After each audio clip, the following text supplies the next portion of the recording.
அதே போல பாருங்க, கௌசுல் ஆலம் ரலியல்லாஹு அன்ஹு அவங்க சொல்றாங்க, இந்த மௌலிதிலே சொல்லப்பட்ட ஒரு வாசகம். கௌசுல் ஆலம் ரலியல்லாஹு அன்ஹு சொல்றாங்க, நான் சின்ன பிள்ளையா இருக்கும்போது மதரசாவுக்கு போவோம் குர்ஆன் ஓதுறதுக்கு.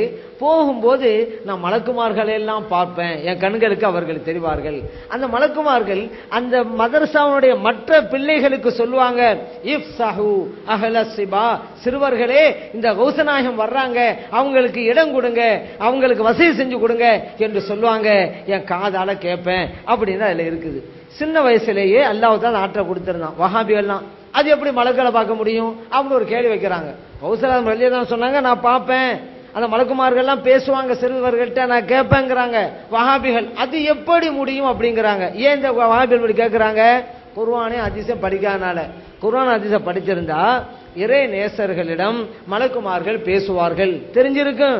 குர்ஆன் ஹதீஸை படிச்சிருந்தா இறை நேசர்கள் அந்த மலக்குமார்களை எல்லாம் பார்ப்பார்கள் அப்படிங்கிறது புரிஞ்சிருக்கும். இதுவெல்லாம் படிக்காதனால தான் அது எப்படி பேசுவாங்க, அது எப்படி பார்ப்பாங்க என்ன இந்த வஹாபிகள் கேள்விக்கு மேல கேள்வி கேட்டுக்கிட்டே இருக்கிறாங்க. சஅத் இப்னு அபி வக்காஸ் ரலியல்லாஹு அன்ஹு அவங்க சொல்றாங்க, நான் உஹது யுத்தத்துல நபியலாம் ஸல்லல்லாஹு அலைஹி வஸல்லம் அவர்களுக்கு வலது புறத்தில் ஒருவரை பார்த்தேன், இடது புறத்தில் ஒருவரை பார்த்தேன், ஆக்ரோஷமா போர் செஞ்சுட்டு இருந்தாங்க. அந்த ரெண்டு பேர் யார் தெரியுமா? ஜிப்ரீல் அலைஹிஸ்ஸலாம் அவர்களும் மீகாயில் அலைஹிஸ்ஸலாம் அவர்களும் தான் என்று சஅத் இப்னு அபி வக்காஸ் ரலியல்லாஹு அன்ஹு சொல்றாங்க. இந்த ஹதீஸ் புகாரில பதிவு செய்யப்பட்டிருக்கு, முஸ்லிமிலும் பதிவு செய்யப்பட்டிருக்கு. அப்ப சஅத் இப்னு அபி வக்காஸ் ரலியல்லாஹு நபி அல்ல, ஒரு சஹாபி, இறை நேசர். அவங்க மலக்குமார்களை பார்த்திருக்கிறார்கள். ஜிப்ரீல் அலைஹிஸ்ஸலாத்தை பார்த்திருக்காங்க, மீகாயில் அலைஹிஸ்ஸலாம் பார்த்திருக்காங்க. இதுல என்ன புரியுறோம்? அப்படி பார்க்க முடியும், இறை நேசர்களால் மலக்குமார்களை பார்க்க முடியும் நம்ம புரியுறோம். அதே போல பாருங்க, பேசுவார்கள் மலக்குமார்கள்லாம் வந்து பேசுவார் இறை நேசர்களிடம். இது அல்லாஹ் குர்ஆனிலே சொல்லி காட்டுறான்ல, இன்னல்லதீன காலு ரப்புனல்லாஹ் சும்மஸ்தகாமு, எங்களுடைய ரப்பு அல்லாஹ் என்று சொல்லுகின்ற இறை நேசர்கள், அதிலேயே நிலைத்திருக்கக்கூடிய இறை நேசர்கள், தத்தனஸ்ஸலு அலைஹிமுல் மலாயிகா, இந்த இறை நேசர்கள்ட்ட மலக்குமார்கள்லாம் வர்றாங்க, வந்து சொல்றாங்க, அல்லாஹ் தகாபு, இறை நேசர்களே நீங்க பயப்படாதீங்க, வலா தாசனு நீங்க கவலை கொள்ளாதீங்க, அபிஷரு பில் ஜன்னா உங்களுக்கு சொர்க்கம் இருக்குது, இந்த நற்செய்தி நீங்க பெற்றுக்கிறீங்க என்று மலக்குமார்கள் இறை நேசர்களும் பேசுவார்கள்ங்கிறத அல்லாஹு தஆலா குர்ஆனிலே சொல்லி காட்டுகிறான். அப்படி இருக்கும் பொழுது மலக்குமார்கள் எப்படி பேசுவாங்கன்னு கேட்கலாமா? இந்த குர்ஆன வசனத்தை படிச்சிருந்தா இறை நேசர்கள்ட்ட மலக்குமார்கள் வருவாங்க, அவங்க எல்லாம் பேசுவாங்கங்கிறது புரிஞ்சிருக்கும். குர்ஆனை படிக்காதனால அது எப்படி இறை நேசர்கள்ட்ட மலக்குமார்கள் பேசுவாங்க என்று கேட்கிறாங்க. அது எப்படி பார்க்க முடியும்னு கேட்கிறாங்க. நம்மளை பார்த்து மலக்குமார்கள் பேசிக்கிட்டு தாங்க இருக்கிறாங்க. வஹாபில் இன்னொரு கருத்தை வைப்பாங்க, அப்படின்டா அந்த சிறுவர்களை பார்த்து சொன்னாங்களே மலக்குமார்கள், சிறுவர்களே கௌசனா வர்றாங்க வழிவிடுங்க அப்படின்னு சொன்னாங்களே, அப்ப அந்த சிறுவர்களுக்கு அதுல காதில் விழுந்ததான்னு கேட்கிறாங்க. எல்லாருக்கும் எல்லாம் காதில் விழாதுங்க. இன்னைக்கு நம்மளை பார்த்து மலக்குமார்கள் பேசுறாங்க, நமக்கு காதில் விழுவாது. நபியலாம் ஸல்லல்லாஹு அலைஹி வஸல்லம் சொல்லி இருக்கிறாங்க, ஒரு ஆளு, ஒரு சகோதரர் தனக்கு தெரிந்த ஒருவர் நோய்வாய்ப்பட்டிருக்கிறார் என்பதற்காக உடல்நலம் விசாரிக்க போறாரு.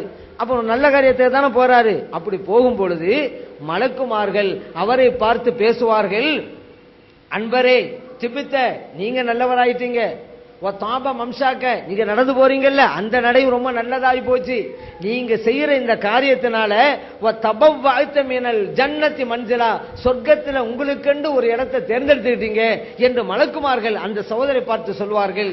இந்த ஹதீஸ் இப்னு மாஜால பதிவு செய்யப்பட்டிருக்கு. இப்ப நம்மெல்லாம் ஒரு நண்பர் அல்ல சகோதரர் அல்ல குடும்பத்தில் உள்ளவர் ஒரு நோயாய்ப்பட்டுட்டாரு, உடனே விசாரிக்க போறோம்னு வச்சுக்கிறோங்க. ஸல்லல்லாஹு சொல் பிரகாரம் அந்த மலக்கு நம்மளை பார்த்து இப்படி எல்லாம் பேசுறாங்க, நம்மளுக்கு யாருக்கா கால் வந்து இல்ல, ஆனா மலக்குமார்கள் சொன்னதான் செய்யறாங்க. அதனால மலக்குமார்கள் பேசுவது எல்லா காதலுங்கிறது இல்ல, சிலருக்கு விழுவும் சிலருக்கு விழுவாது. அப்ப அந்த சிறுவர்களை பார்த்து மலக்குமார் சொன்னது சிறுவர்களுக்கு தெரியாது, ஆனா கௌசுல் ஆலம் ரலியல்லாஹு அன்ஹு அவங்களுக்கு கேட்டிருக்கிறது, அவங்களுடைய பார்வைக்கு தெரிந்திருக்கிறது. இப்படி எல்லாம் பார்க்க முடியும் கேட்க முடியுங்கிறத குர்ஆனும் ஹதீஸும் சொல்லுகின்ற போது அது எப்படி முடியும்னு கேட்கலாமா? ஏன் கேட்கிறாங்க? இவர்கள் குர்ஆனையும் ஹதீஸையும் படிக்காததால் தான்.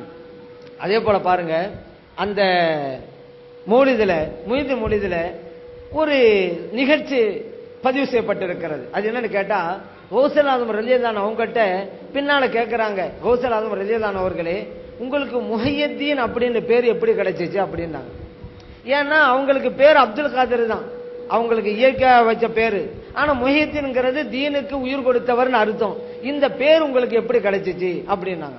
அவங்க கௌசுல் ஆலம் ரலியல்லாஹு அன்ஹு சொன்னாங்க, நான் ஒரு கட்டத்தில் பகதாதுக்கு வெளியே போயிட்டு திரும்பி வந்துகிட்டு இருந்தேன், வழியில ஒரு நபரை பார்த்தேன். அவர் ரொம்ப நோயாளியா இருந்தாரு, படுத்து இருந்தாரு, உடம்பெல்லாம் ரொம்ப மெலிஞ்சிருந்துச்சு, கலர்லாம் மாறி இருந்துச்சு. என்ன பார்த்தோன்னா அவர் எனக்கு சலாம் சொன்னாரு. நான் பதில் சலாம் சொன்னேன். பின்பு என்ன சொன்னாரு, அஜிலிசினி, என்ன உட்கார வைங்கன்றாரு. நான் அவரை உட்கார வச்சேன். உட்கார வச்சோன்னு அவருடைய உடல் எல்லாம் மிக அழகாக மாறுகிறது, அவர் கலரும் மிக நல்லா மாறுகிறது. இப்போ அவர் என்ன பார்த்து கேட்கிறாரு, தாரிபுனி, நான் யாரு உங்களுக்கு புரியுமா அப்படின்றாரு. நான் சொன்னேன் தெரியலையேன்றேன். அப்ப அவர் சொல்றாரு, அனதீன், நான் தான் மார்க்கம். நான் ரொம்ப மெலிந்த நிலையிலே இருந்தேன்.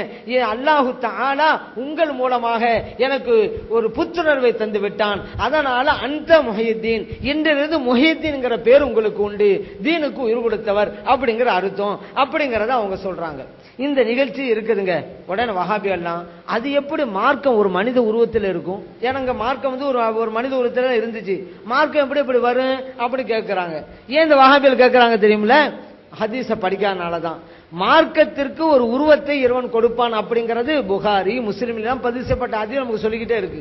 பாருங்க, நபி நாம் ஸல்லல்லாஹு அலைஹி வஸல்லம் மேராஜ் போனாங்க, பைத்துல் முகத்தஸ் போனாங்க, எல்லா நபிமார்களும் தொழுகை நடத்திட்டு வெளியே வர்றாங்க. அப்ப ஜிப்ரீல் அலைஹிஸ்ஸலாம் அவர்கள் 2 பாத்திரத்தை முன்னால காட்டுறாங்க.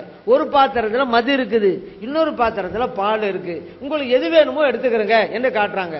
நபி நாம் ஸல்லல்லாஹு அலைஹி வஸல்லம் அவர்கள் பால் இருக்கிற பாத்திரத்தை எடுத்துக்கிட்டாங்க. இப்போ ஜிப்ரீல் அலைஹிஸ்ஸலாம் சொன்னாங்க, ஹியல் ஃபித்ரா, நீங்கள் எடுத்தீங்களே அதுதான் இயற்கை மார்க்கம் இஸ்லாம் அப்படின்னாங்க. இது புகார்ல பதிவு செய்யப்பட்டிருக்கு. முஸ்லிம்ல வருகின்ற அறிவிப்பின் பிரகாரம் இஃப்தர்தல் ஃபித்ரத்தை, இயற்கை மாதமான இஸ்லாத்தை நீங்கள் தேர்ந்தெடுத்துக் கொண்டீர்கள், இது முஸ்லிம்ல பதிவு செய்யப்பட்டிருக்கு. இப்ப பாருங்க, ஒரு மார்க்கம் ஒரு பால் வடிவத்தில் அங்க வந்துச்சா இல்லையா? ஏன்னா காட்டப்பட்டது பால் எடுத்தாங்க. நபி நாம் ஸல்லல்லாஹு அலைஹி வஸல்லம் இவரே சொல்றாங்க, நீங்க இயற்கை மார்க்கமான இஸ்லாத்தை தேர்ந்தெடுத்து விட்டீர்கள். பால் என்பது இஸ்லாத்தினுடைய ஒரு உருவமாக வடிவமாக அங்கு அமைக்கப்பட்டிருந்தது. அப்ப இறைவன் ஒரு விஷயத்துக்கு ஒரு உருவத்தை கொடுப்பான். நமக்கு மறுமையிலே கூட நம்முடைய செயல்கள் எல்லாம் ஒரு உருவத்தோடு வருங்க. அந்த அளவுக்கு தான் நம்ம சேமிச்சு வைக்கிறோம்ல பொருள்லாம் ஜக்காத்து கொடுக்காம அதான் பாம்பா வரும் என்று நபி நாம் ஸல்லல்லாஹு அலைஹி வஸல்லம் சொல்றாங்க. ஒவ்வொன்றுக்கும் ஒரு உருவம் உண்டு, மார்க்கத்தின் உருவம் உண்டு. இது புகாரி சொல்லுகிறது, முஸ்லிம் சொல்லுகிறது. அதே போலதான் இங்கேயும் ஒரு மனித உருவத்திலே தீனை இறைவன் அமைத்து வைத்தான். ஆக இது இருக்கிறதுங்கிறத ஹதீஸின் மூலம் நம்ம